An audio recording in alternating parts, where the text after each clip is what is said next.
Hola, saludos a todos. El controvertido informe Iron Mountain sobre la posibilidad y conveniencia de la paz es un informe de origen disputado. La versión oficial afirma que es una falsificación perpetrada en el año 1967 por un grupo de graciosos. La versión extraoficial asegura que es un documento publicado originalmente en 1966, supuestamente por el Hudson Institute, un think tank sin ánimo de lucro fundado en 1961 y mantenido por las contribuciones de corporaciones como Eli Lilly and Company, Monsanto, DuPont, Dow Elanco, Sandoz, Ciba-Geigy, Conagra, Cargill y Procter & Gamble, a solicitud del entonces secretario de Defensa Robert McNamara, miembro del Consejo de Relaciones Exteriores y de la Trilateral y expresidente del Banco Mundial. En 1961, según esta versión, la administración Kennedy ordenó un estudio clasificado top secret para determinar los problemas con los que se enfrentarían los Estados Unidos si el mundo se trasladara de una era de guerras a una edad de paz estable y permanente. Y no únicamente los Estados Unidos, sino todo el mundo. En 1963 la selección de especialistas habría sido realizada.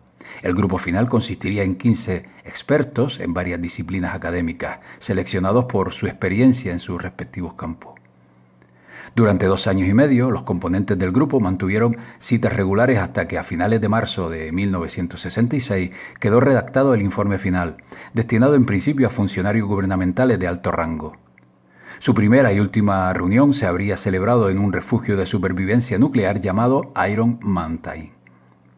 El presidente Lyndon Johnson, según dicen, dio la orden de que el informe no fuese nunca emitido, debido a la naturaleza de las conclusiones alcanzadas. Uno de los hombres implicados en este estudio decidió sacarlo a la luz pública, bajo el nombre de John Doe, con gran riesgo para su vida. Entre los que en su momento le dieron credibilidad hubo varios periodistas del New York Times. El informe se volvió a publicar en 1966 por Leonard Lewin en The Free Press de Nueva York, quien decía que él mismo había sido el autor, tratando de tranquilizar a la población. La autenticidad del texto puede ser motivo de discusión, pero su contenido es tan real a fecha de hoy y tan clarificador de algunos aspectos de la vida política, económica y social actual que, como dice Adrián Salvucci en la introducción de su versión traducida al español, si non è vero, è bene trovato. Según este informe, como explica Fernando Hernández Holgado en Miseria del militarismo, una crítica del discurso de la guerra constituye el principal eje vertebrador de las sociedades modernas, desempeñando una serie de funciones militares, pero sobre todo no militares, económicas, políticas, sociales, culturales, científicas, ecológicas, indispensables para su estabilidad y supervivencia. Por lo cual, fuesen quienes fuesen las personas que lo elaboraron, consideran necesario un análisis riguroso de estas funciones y de los posibles sustitutos de la guerra, para decidir si es viable y conveniente instaurar un estado de paz permanente en el que se mantenga el equilibrio social. Equilibrio definido como la existencia necesaria de clases, con una clase pobre siempre en lo más bajo y una clase alta siempre arriba. El informe parte de la base de que para mantener la estabilidad política, económica, sociológica, es absolutamente necesaria una amenaza. Esta amenaza esencial ha de ser suficientemente aterradora y verosímil para ser efectiva. Literalmente dice, el enemigo alternativo debe implicar una amenaza de destrucción lo más inmediata, tangible y directamente percibida. Además, existen funciones de la guerra, ¿no? Además de la función visible y obvia, la guerra tiene implícitas otras funciones no militares, críticas para la transición hacia una condición de paz permanente.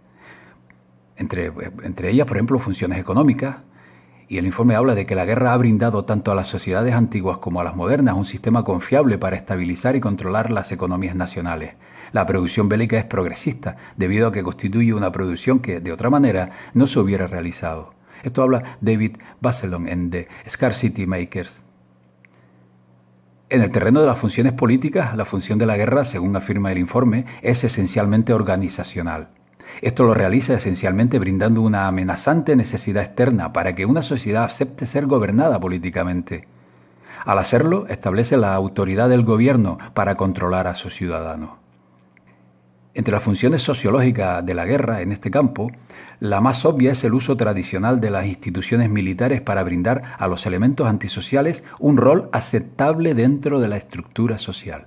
La guerra como controlador indispensable de las peligrosas disidencias sociales y las tendencias antisociales destructivas. De entre las funciones ecológicas de la guerra, esta ha sido el principal mecanismo evolutivo para mantener un equilibrio ecológico satisfactorio entre la población humana bruta y los recursos disponibles para supervivencia, afirma el informe.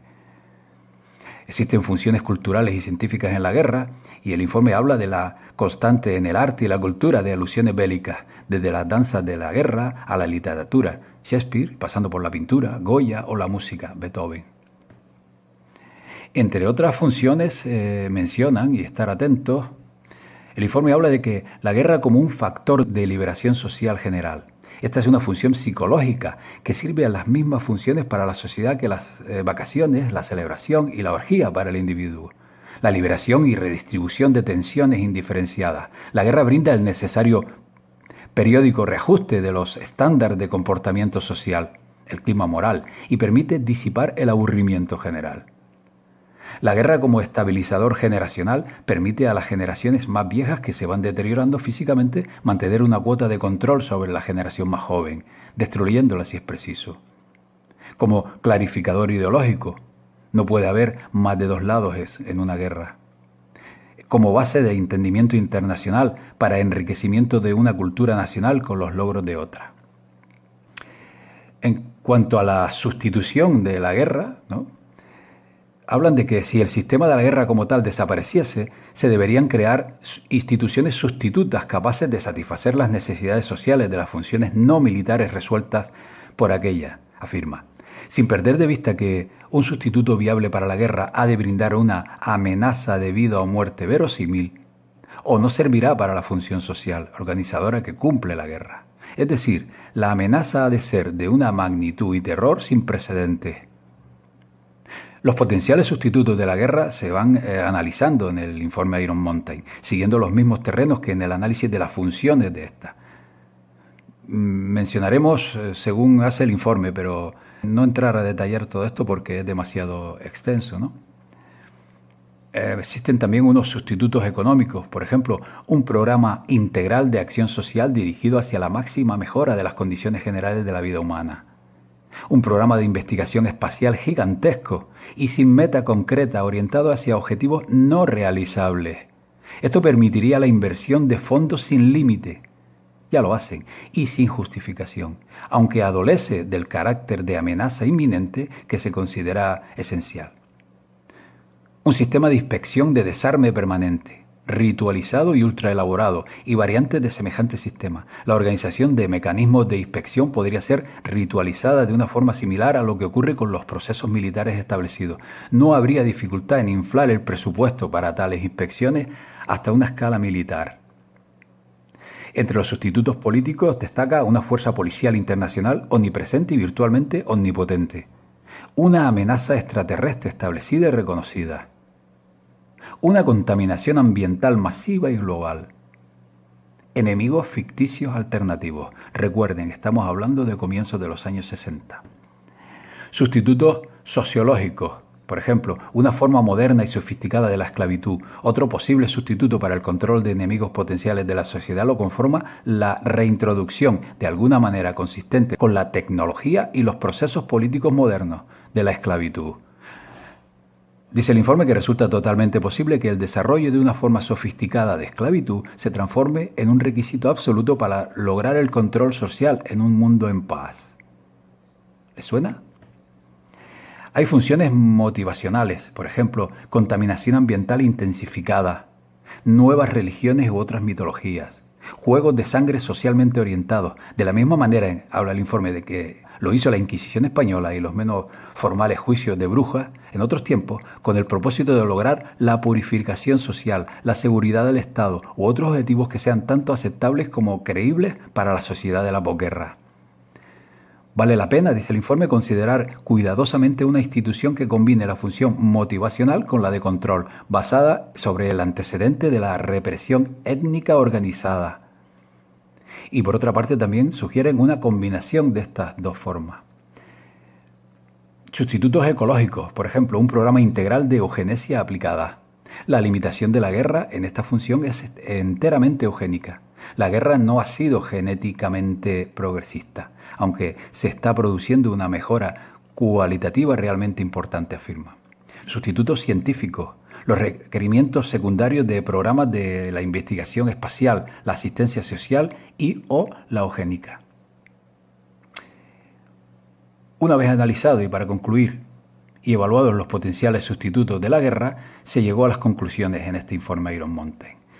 Y por resumirlo, hablan de que cuando se nos pregunta cuál sería la mejor manera de prepararnos para el advenimiento de la paz, debemos primero responder tan enfáticamente como sea posible que no se puede responsablemente permitir que el sistema de guerra desaparezca hasta tanto sepamos exactamente qué es lo que planeamos colocar en su lugar y estemos seguros, más allá de cualquier duda razonable, de que estas instituciones sustitutivas servirán sus propósitos en términos de la supervivencia y estabilidad de la sociedad. Algunos observadores consideran que el precio de la paz es simplemente demasiado elevado. Hablan también de un sistema viable de paz, presuponiendo que las grandes y complejas cuestiones de las instituciones sustitutivas planteadas en este informe resulten tener solución y que la misma sea hallada, aún así seguiría constituyendo un viaje hacia lo desconocido, con el riesgo inevitable que se refiere a lo desconocido, independientemente de hasta qué punto esos factores desconocidos resulten controlables. Cualquier condición de paz total genuina, se logre como se logre, sería desestabilizante hasta tanto se demuestre lo contrario. Una última conclusión, a modo de resumen entre tantas, dice que entonces sería necesario para nuestro gobierno planificar con profundidad para dos contingencias generales. La primera, que es la que se refiere a la posibilidad de una paz general viable. La segunda es la continuación exitosa del sistema de guerra. En nuestra opinión, una preparación cuidadosa para la posibilidad de la paz debería continuarse. No porque tomemos la postura de que el fin de la guerra sería necesariamente deseable, si es que resulta posible, sino porque puede que no sea impuesta de alguna manera, estemos listos para ella o no.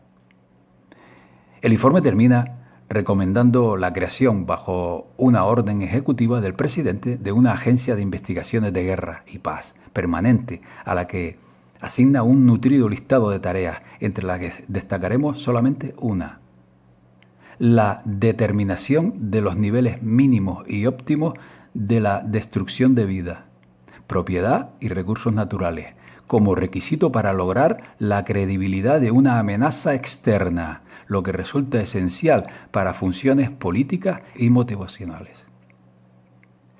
Pues bien, amigos, pienso que este resumen de un amplio informe, que es el informe Iron Mountain, les ha traído a ustedes a la mente muchísimas cosas de las que están sucediendo cuando se habla de amenaza externa, cuando se habla de ecologismo, cuando se habla de todo esto. Lean el informe Iron Mountain porque aquello que se redactó en los años 60 se ha cumplido y se viene cumpliendo en la actualidad. Esto es todo. Hasta pronto. Saludos a todos.